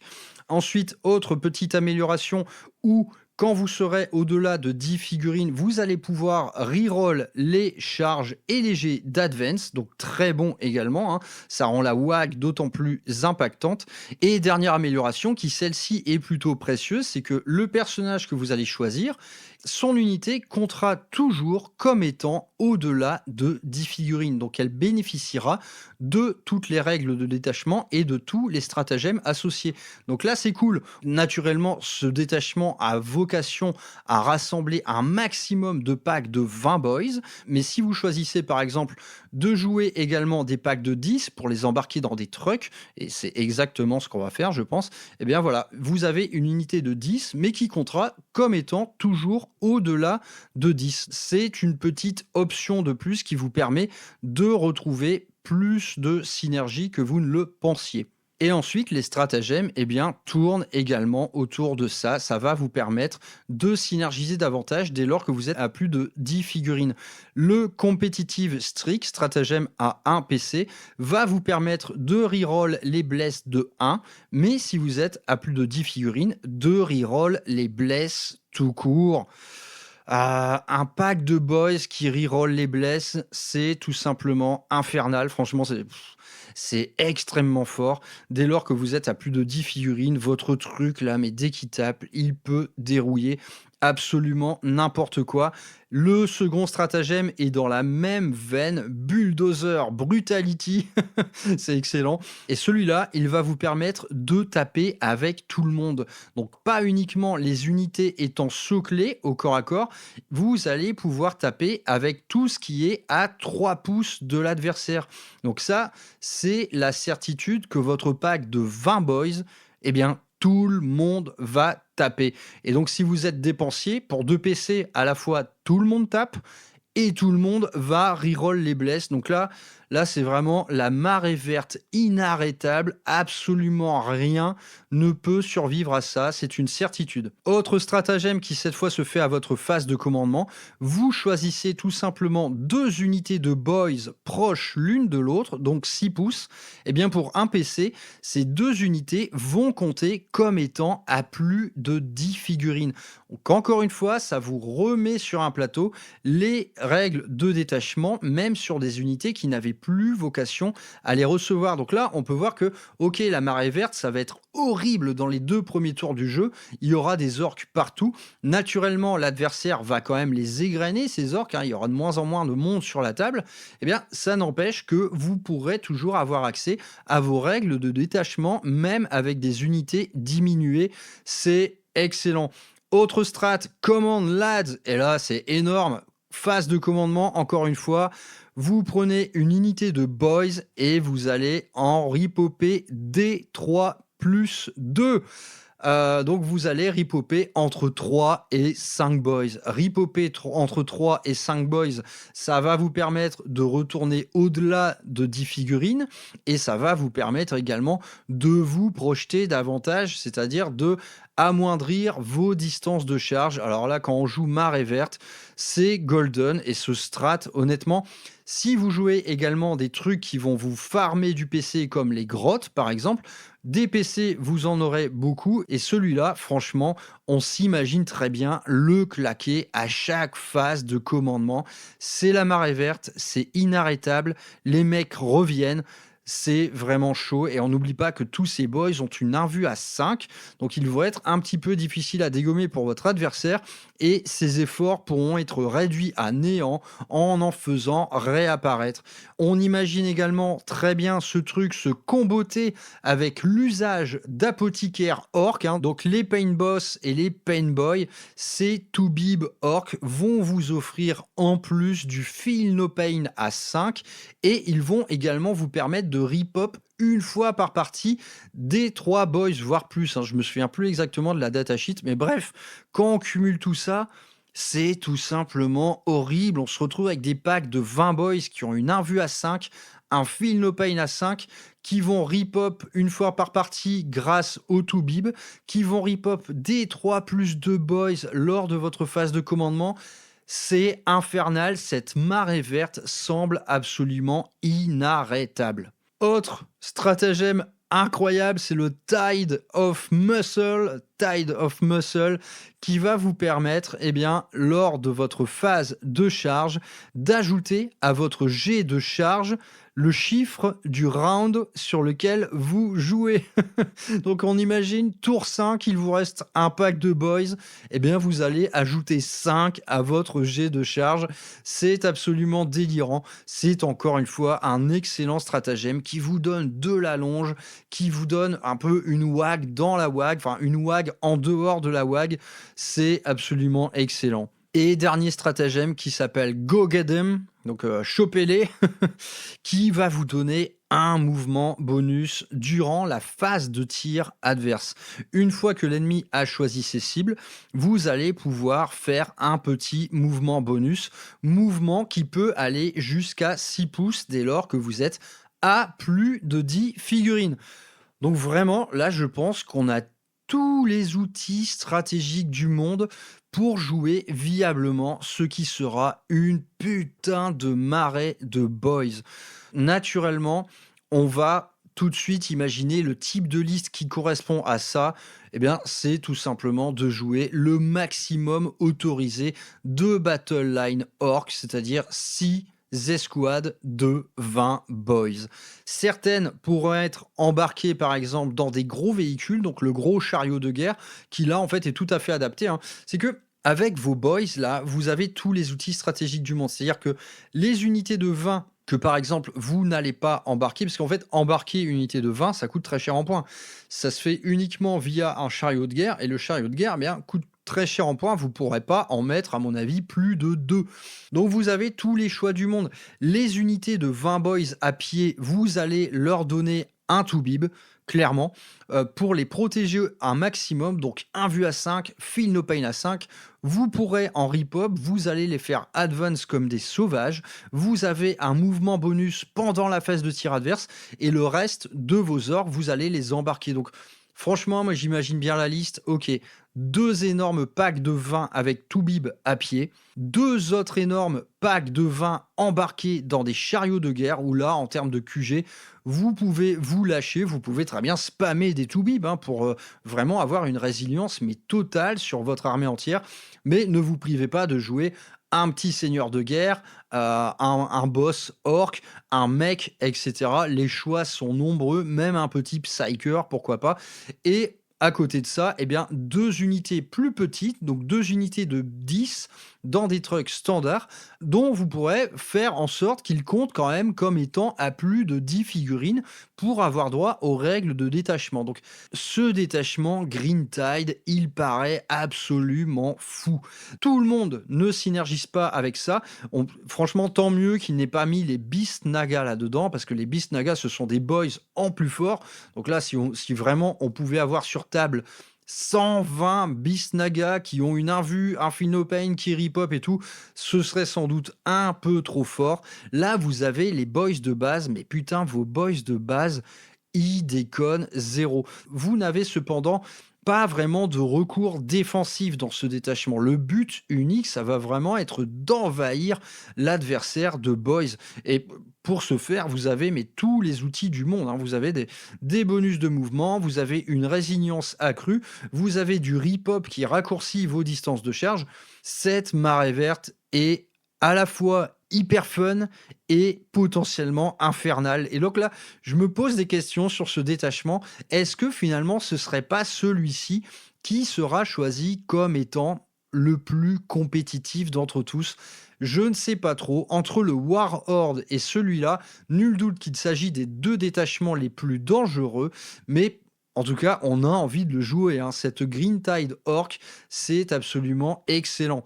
Et bon, c'est excellent, mais ça se fait à un prix, c'est le prix du modélisme, parce que là, on a des problèmes. Peindre et assembler 120 boys, putain, là, on part vraiment sur un projet au long cours, un projet qui qui va être sans doute assez répétitif et un projet mais pour lequel, encore une fois, je vais probablement vous encourager à aller voir du côté des gammes alternatives, donc des fabricants d'orques et franchement, il y en a beaucoup. Vous pouvez aller chez Artel Miniatures, vous pouvez aller chez Meg Gates, qui sont vraiment excellents, qui font du boys, mais de toute beauté. Essayez, dans ce détachement, si du moins vous le choisissez, de donner à chacun de vos packs de boys une véritable âme. Donc le pack officiel Citadel, c'est 10 boys, mais comme je l'ai dit plus tôt, ils sont monoposes, ces petits mecs. Les figurines sont excellentes, mais néanmoins, ils sont monoposes. Donc ça va vous poser problème dès lors que vous allez vouloir en réunir une centaine. Donc n'hésitez pas à piocher dans les gammes alternatives, elles sont vraiment nombreuses. Donc voilà, je pense que ce détachement Green Tide, il y a vraiment moyen de lui donner une véritable âme en termes de modélisme, en termes de peinture. Si vous jouez le jeu de donner à chacun de vos petits packs de boys, enfin même de vos gros packs de boys, si vous jouez le jeu qui consiste à leur donner à chacun une petite originalité supplémentaire, nul doute que vous allez vous amuser beaucoup. On peut même imaginer par exemple utiliser le kit de commando orc pour faire du boys un peu plus axé technologie, etc. Ce kit Kill Team est fabuleux, il vous permet d'assembler des boys, enfin voilà, des trucs à l'allure de boys normaux, c'est juste qu'ils auront des masques à gaz et de l'équipement supplémentaire. Donc voilà, n'hésitez jamais à varier un petit peu vos troupes. En tout cas, cette Green Tide est absolument sidérante, c'est bien écrit, c'est fun, c'est complètement intrinsèquement lié au lore de l'orc. C'est vraiment excellent et je pense, là, moi, à la lecture de ça, mais j'en ai une peur bleue hein, de ce détachement. Des centaines de boys dont certains sont embarqués, dont d'autres en fait ont une invue, un Finopane, Kiripop et tout. Il va vous falloir une puissance de feu et une force de frappe absolument terrifiante pour jouer contre ça. Et là clairement, les matchs de rêve sont tout à fait désignés. Un orc tyrannide, Swarm contre Swarm, ça doit être génial. Ou alors un Blood Angel versus Orc. Putain, qu'est-ce que ça doit être cool, hein.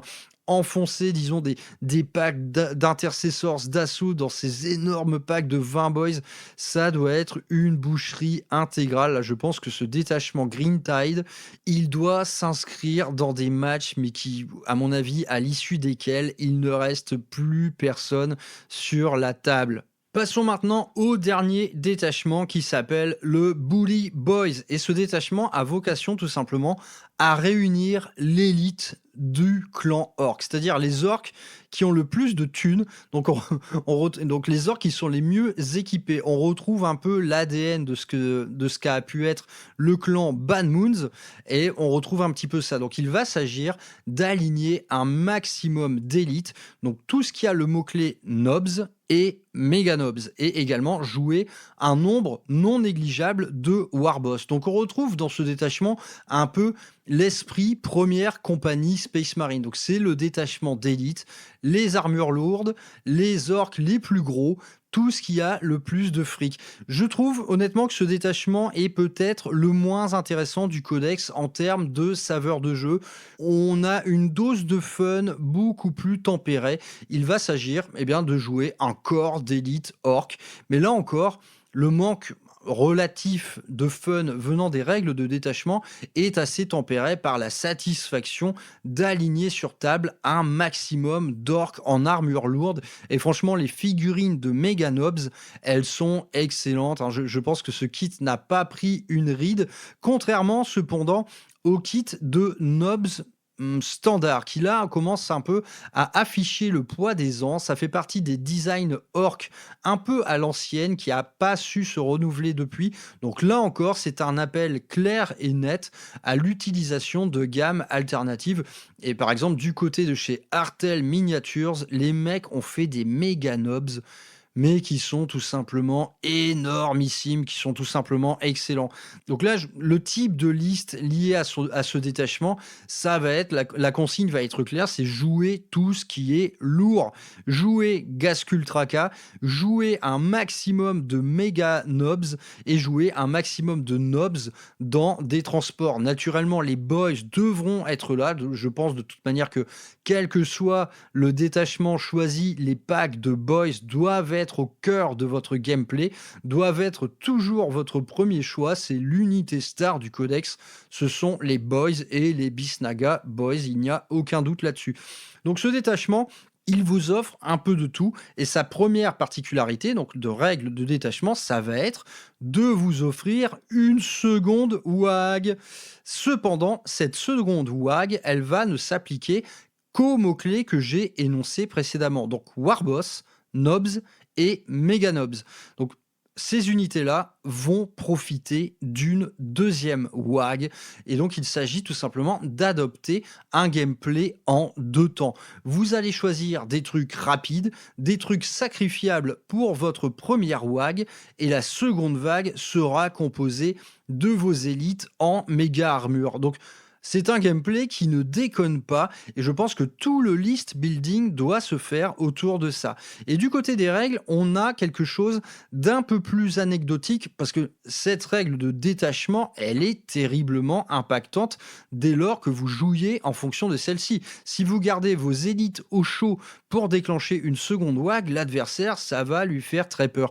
Donc on a quelque chose de plus timide du côté des améliorations et des stratagèmes, tout simplement parce que la règle de détachement est d'ores et déjà très impactante. On n'a pas vraiment besoin d'en faire beaucoup plus. Donc vous avez un peu de tout dans ce détachement. C'est principalement de l'adaptation stratégique. Il y a une amélioration très sympa qui vous permet de téléporter vos nobs en méga armure. Donc ça, c'est génial. On peut téléporter une énorme enclume faite d'un big boss et de sa suite de méga nobs. Ça, c'est vraiment excellent. On a un peu de déclenchement de test de Battle Shock. On va également pouvoir stuffer un warboss en méga armure pour lui ajouter 2 points de vie. Donc ça, c'est excellent aussi. Très bonne durabilité. Et on a ensuite accès, donc que ce soit via les améliorations ou les stratagèmes, on a quand même pas mal accès à de la reroll. Par exemple, sur une unité de nobs ou de méga nobs pour un PC, vous allez reroller vos jets de 1 à la touche. Et si vous êtes sous le coup de la WAG, et on rappelle qu'une WAG, eh bien, on en a 2 dans ce détachement, vous allez reroll tous les hits. Donc une énorme unité de nobs ou de méga nobs qui reroll les hits durant une WAG. Là, en matière d'attrition, on est quand même sur le haut du podium, c'est assez furieux. On a également accès à un Fight on Death, ils ont appelé ça Too Arrogant to Die, c'est très marrant. On a également accès à un mouvement de consolidation qui peut aller jusqu'à D3 plus 3, donc très pratique dès lors qu'il s'agisse de cliquer des unités ennemies pour les priver de tir, par exemple. On peut, via un autre strat, distribuer quelques blessures mortelles. On a aussi un stratagème qui va provoquer un test de fuite désespéré dès lors que votre ennemi bat en retrait. Donc très bien, hein, ça peut complètement annihiler ses rangs tandis qu'il essaye de fuir. Vous allez ajouter 1 au jet dès lors que vous êtes en pleine WAG. Donc voilà, on a encore cet esprit, ça synergise durant les WAG, mais les WAG ici, on en a 2. Donc c'est véritablement très puissant. Et dernier stratagème, eh bien, c'est tout simplement un Armor of Contempt. Donc là, c'est très bon aussi, ça ne s'adresse qu'aux nobs et aux méga nobs. Encore une fois, vous allez appliquer un -1 sur la PA des armes de votre adversaire. Donc les méga nobs, eh ben, c'est quand même de l'an du 6, de la save à 2. Si on cumule un Armor of Contempt, ça rend vos packs bien plus durables. Donc c'est tout pour ce détachement, je ne vais pas m'attarder davantage dessus. Il est tout simplement lié au plaisir de jouer une armée orc d'élite et c'est tout à fait cool. C'est sans doute, je pense, le plus anecdotique d'entre tous. Si vous avez néanmoins toutes les figurines qu'il faut pour pouvoir le jouer, ne serait-ce qu'à 1000 points, honnêtement, ne vous privez pas. Et à ce titre, je pense que c'est une des grandes réussites de ce codex, c'est qu'il va récompenser les collectionneurs. On imagine un gars qui joue Orc depuis 20 ans, qui a absolument toutes les figurines du monde et qui a sans nul doute une bonne centaine de boys à son actif. Ce mec-là, avec ce codex, mais c'est simple, il va se régaler, quoi. Pendant une période de 3 ans, les détachements, il va pouvoir tous les essayer. Il va y prendre, ça c'est une certitude, beaucoup de plaisir et il a accès à tout, à la fois à quelque chose d'extrêmement compétitif, d'extrêmement agressif et plein de listes rigolotes comme tout. Le Cult of Speed, le Dread Mob, tout ça, c'est génial. Et évidemment, la Green Tide, la Green Tide, je pense que c'est celui qui va donner le plus envie aux joueurs historiques orc. On a vu par le passé, par exemple en V7, des gameplays qui étaient un peu articulés autour de ça, articulés autour d'une énorme marée de boys. Cette fois, le détachement, je trouve que c'est le meilleur qui n'ait jamais été écrit en termes de swarm de boys. C'est tout simplement un régal. Donc je vais pas m'attarder au-delà de ça sur les datasheets, elles ont assez peu changé finalement. Je vais vous faire une espèce de best-of. Donc déjà, les personnages orcs, ils sont tous excellents. Les différentes variantes de Warboss sont honnêtement toutes bonnes. Elles vous offrent des options stratégiques qui sont différentes de l'une à l'autre. La plupart d'entre eux vous met carrément un +1 hit. Donc des marées de boys qui touchent à 2, mais putain, quelle catastrophe! Quelle catastrophe! Dans certains détachements, en plus de ça, vous avez accès à de la reroll bless. C'est absolument infernal. On pense tout de suite à la Green Tide. Et on a également des bonus liés à l'utilisation de la WAG. Par exemple, un Warboss standard, durant la WAG, se rajoute pas moins de 4 attaques. Donc, si on joue ça en War Horde, ça rajoute en plus du Sustain Hit. Le Warboss en Mega Armor, celui-là, a plus vocation à rejoindre le détachement lié au méga armure, évidemment.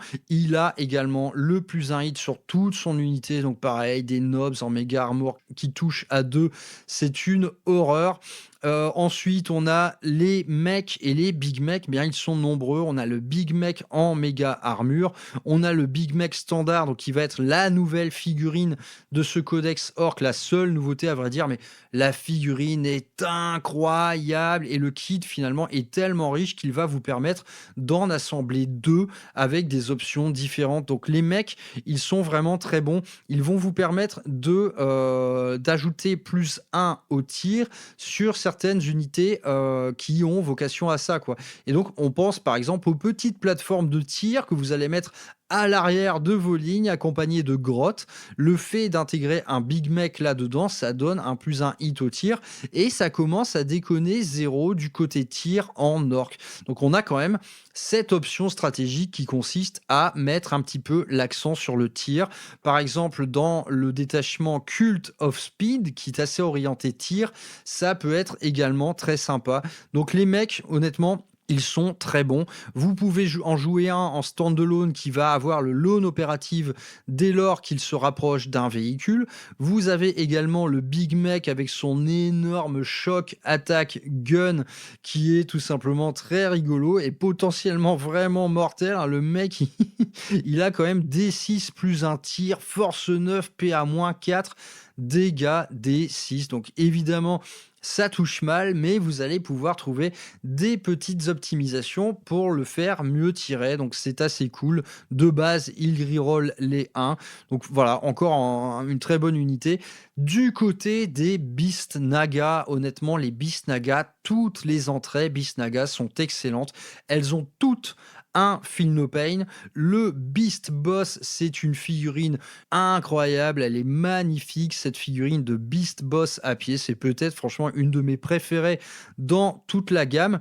Et lui, il est très énervé, donc il rajoute +1 hit à vos packs de Beast Naga. Et lui, dès qu'il finit un mouvement de charge, il gagne le Devastating Wounds. Voilà, ça ne mange pas de pain, il est très bon. Le Beast Boss sur Squigozor, lui, il passe un Feel No Pain carrément à 5 et il va ajouter 1 à vos mouvements de charge avec vos chevaucheurs de Squig. Donc c'est vraiment très bon. Il vous permet également d'accéder à l'intervention héroïque pour 0 PC.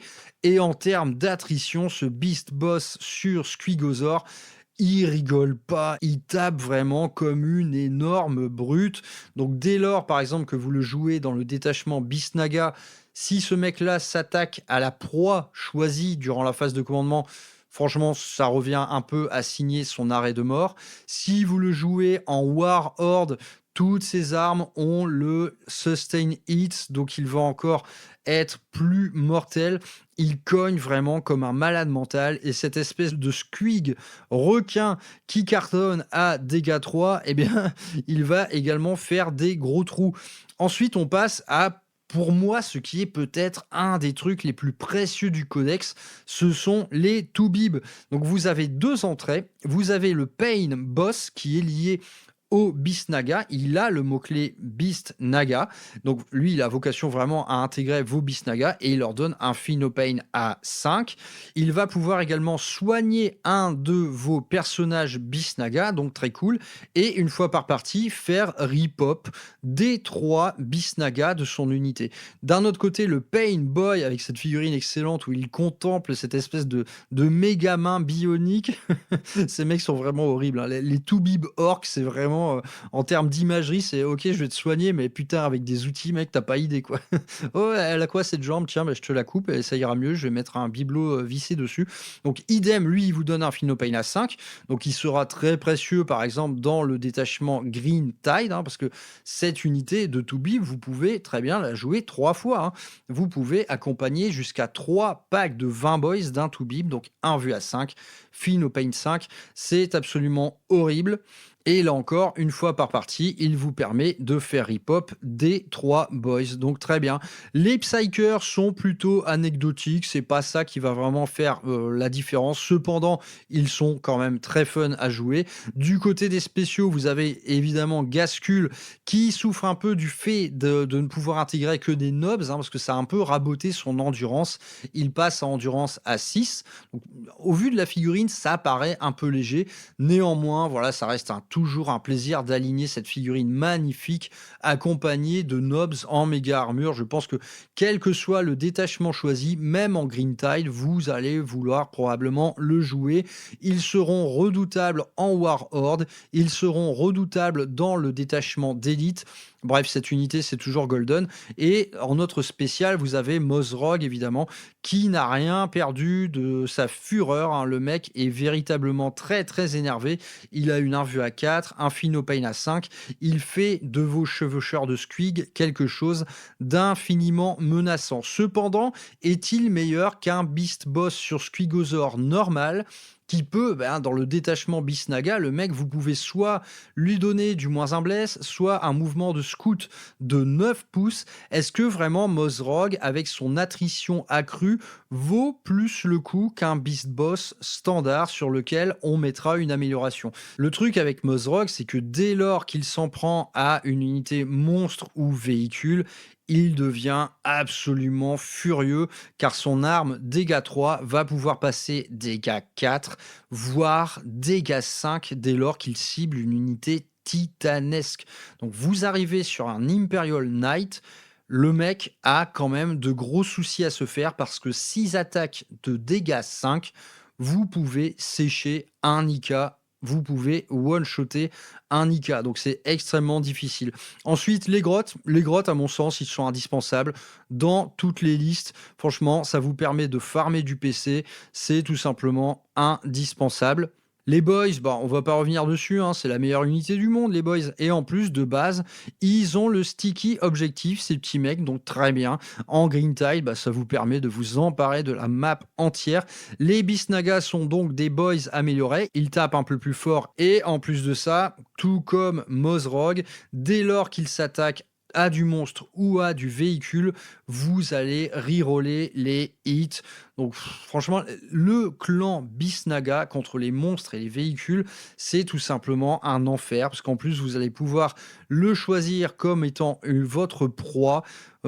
Voilà, ils sont ouf, hein, les mecs, c'est vraiment des ouf. Plus c'est gros, plus ils vont lui faire mal. On va pas revenir sur les nobs, hein. Les nobs sont tout simplement des gros orques avec 2 PV qui sont très bons, notamment dans le détachement qui leur est associé. Les méga nobs en méga armure, eh bien là, c'est l'unité la plus tanky du codex. Ils vont accompagner à merveille vos seigneurs de guerre en méga armure. Et on n'oublie pas non plus que dans leur datasheet de base, dès lors que vous déclenchez la WAG, les mecs gagnent un Feel No Pain à 4. Et on n'oublie pas que dans le détachement d'élite, des WAG, vous en avez 2. Là, franchement, les méga nobs, une fois que vous les spammez, une fois que vous allez jouer 3 unités de méga nobs qui WAG 2 fois, ça devient absolument terrible. Je vais passer très vite sur les unités d'orques spécialistes, donc que ce soit les tanks Busta, les flibustiers, les Lutas, ce sont tous des unités assez sympas, mais en vérité plus anecdotiques que les autres, car bizarrement, elles n'ont pas, par exemple, le mot-clé Boys. Dans le mot-clé Boys, donc celui qui va être joué en Green Tide, vous avez vraiment uniquement les boys standards, pas les boys spécialistes. Ils ne font pas partie de la famille, mais en vérité, à la lecture des règles, on se rend compte que les boys spécialistes, vous en aurez rarement besoin. Des orques équipés d'armes lourdes qui touchent assez mal, c'est pas ouf. On va plutôt quand même jouer du Storm Boys, parce que des boys qui avancent vite, c'est toujours assez précieux. Ça permet d'avoir plusieurs options dès lors qu'il s'agisse de lancer sa WAG. Par contre, les boys commandos, donc les commandos, pareil, ils n'ont pas le mot-clé boys. Ils sont toujours aussi excellents. Ils auront été excellents durant toute la V9. Ils le sont encore. Les mecs ont le mot-clé infiltration. Donc jouer 2 packs de 10 commandos infiltrés, c'est toujours extrêmement précieux. Là encore, ça vous donne plusieurs options pour lancer votre WAG. Les petites grottes de distraction et les squeak bombs vous donnent en plus de la résilience supplémentaire, de l'agressivité supplémentaire. C'est tout simplement golden. Passons ensuite au chevaucheur de squig. Là, je pense que c'est sans doute l'unité la plus balèze du codex. Je pense que par exemple dans les sphères compétitives, quel que soit le détachement choisi, donc War, Horde ou Green Tide, parce que je pense que ce sont les 2 détachements les plus potentiels de gagner des tournois, c'est Squigog Boys. On va les voir partout, c'est une certitude. On parle quand même de châssis qui ont 3 points de vie, endurance 7, sauvegarde de base à 4 et Feel No Pain à 5. Donc les mecs, ils tankent très bien. On se rappelle qu'avec une amélioration sur un personnage, ils peuvent avoir en plus du -1 bless. Endurance 7, -1 bless, Feel No Pain, ça commence à faire beaucoup. C'est une unité que l'ennemi va avoir beaucoup de mal à enlever, mais heureusement pour lui, elle coûte très cher en points. Un énorme pack de chevaucheurs de squig, ça coûte vraiment une couille en points, surtout dès qu'on leur adjoint un énorme beast boss sur requin blanc.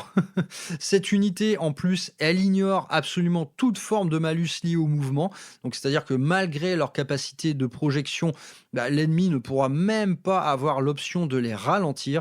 C'est très bon. Idem, ils ont accès à un petit squeak bomb qui rajoute encore plus de létalité. Et comme toute unité Bisnaga, ils ont quand même 2 lentilles-monstres 4+, 2 lentilles-véhicules 4+. Donc ces mecs, vous les lâchez dans un tank Space Marine, il n'y aura plus personne en face. Les Warbikers, un peu le penchant mécanisé du chevaucheur de squig, sont vraiment très cool. Ils lâchent une énorme sauce de tir à courte portée, parce que c'est pas moins de 5 tirs, dès lors que vous serez à 9 pouces de l'ennemi.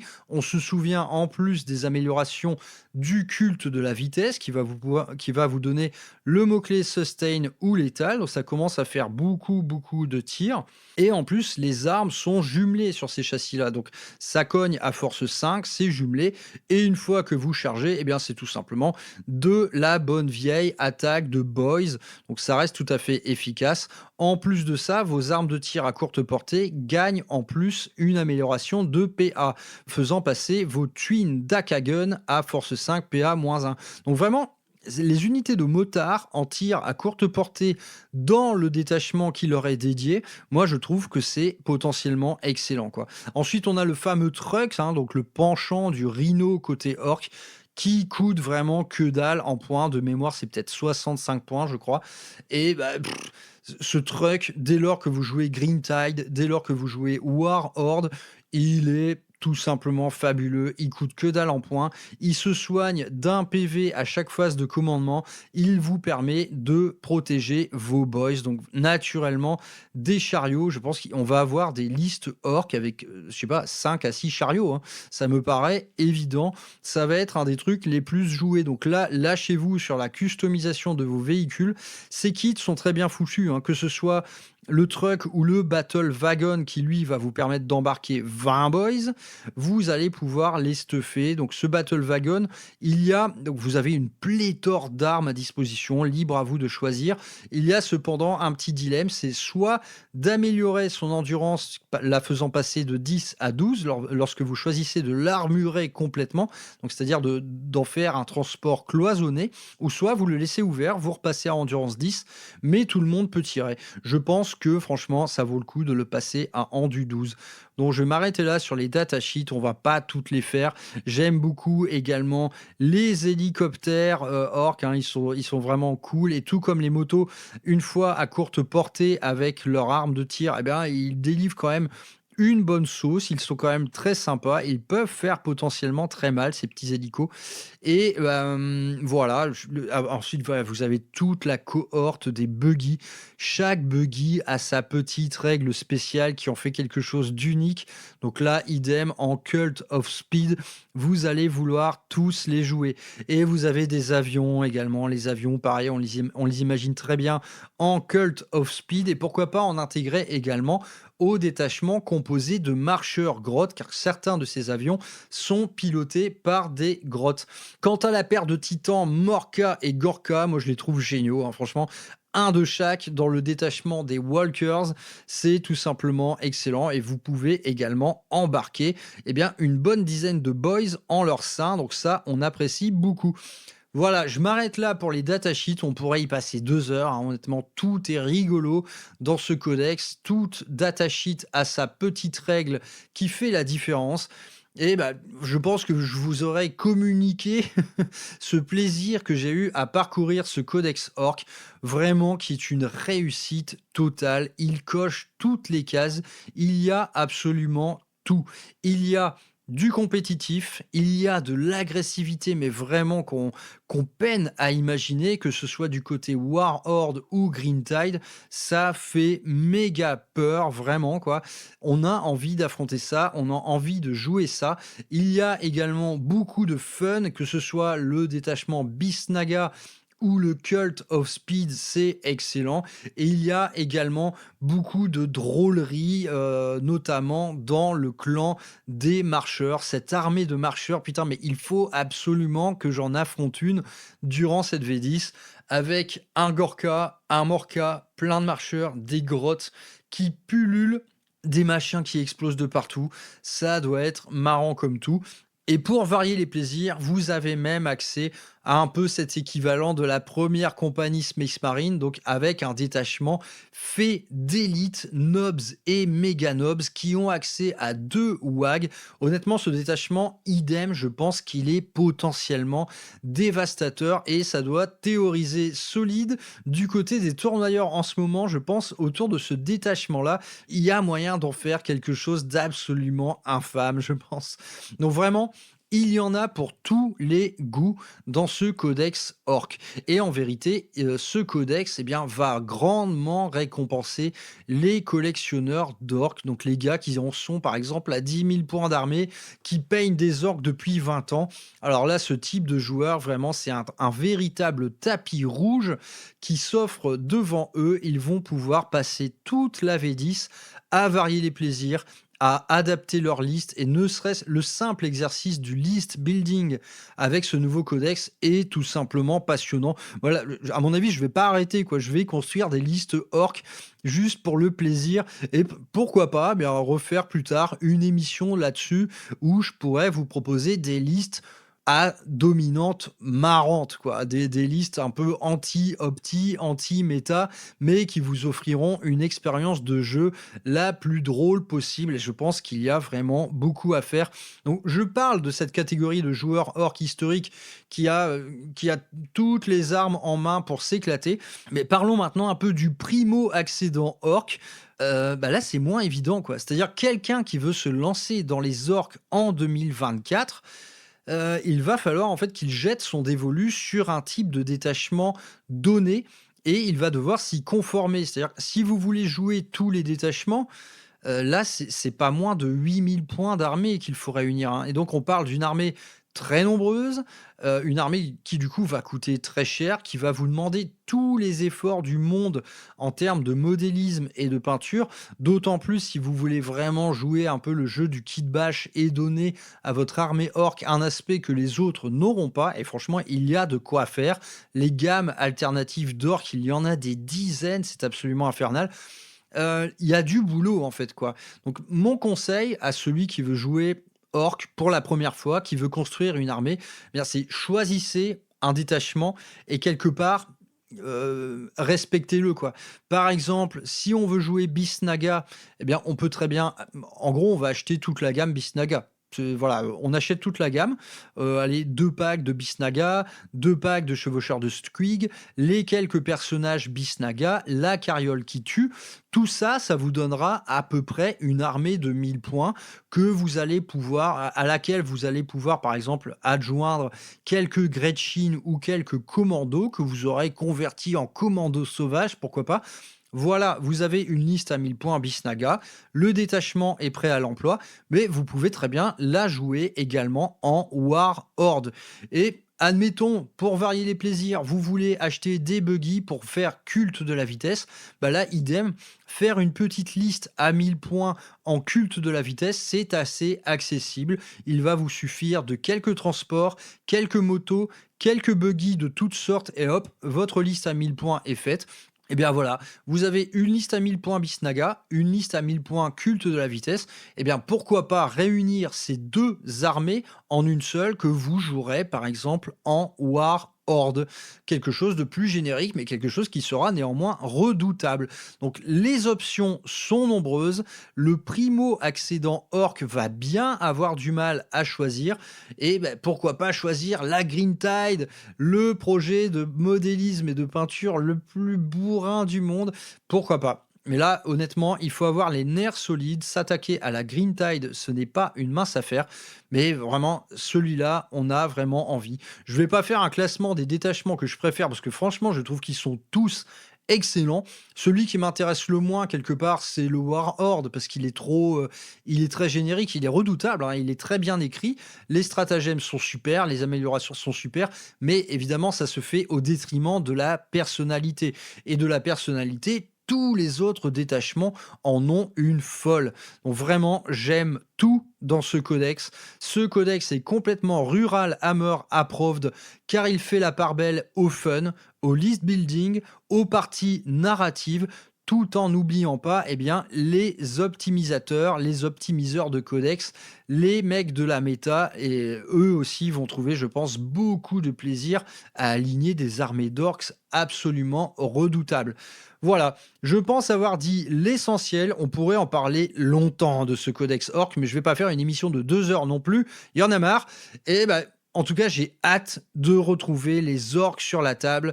Nul doute qu'il y aura des battle reports croustillants à cet effet. J'ai hâte de les affronter en Custo, en Ravenguard, en Blood Angel. Ce ne seront que des excellents matchs à mon avis. Mais quelque part, j'ai quand même peur parce que ce codex orc, putain, il me fait peur. Et là, je fais un appel en ligne. Si vous avez de quoi jouer une armée de dread mob, mais rencontrons-nous vite. Il faut absolument que j'affronte ça. Ça m'a l'air génial. C'est le détachement le plus drôle. C'est mon petit coup de cœur de ce codex orc. Mais en vérité, j'aime tout. Et je crois que vous aimerez tout également. Je pense que toute la communauté un peu de reviewers de Warhammer 40 000, qu'ils soient orientés méta, narratif ou que sais-je, je pense que tout le monde va adorer ce codex orc. Et on aurait aimé voir certaines autres factions profiter du même traitement de la part de Game Workshop. C'est un peu en dents de scie, hein, les sorties de codex jusqu'à maintenant. Le Dark Angel était un peu ennuyeux. Le Mechanicus est très bien écrit, mais il souffre vraiment d'un défaut de létalité. Le Codex Custodes, il y a beaucoup à dire sur le Codex Custodes. Nous en reparlerons plus tard. Je vous dis, portez-vous très bien, jouez bien, peignez bien. À plus tard sur Rural Hammer. Et wag les mecs, wag.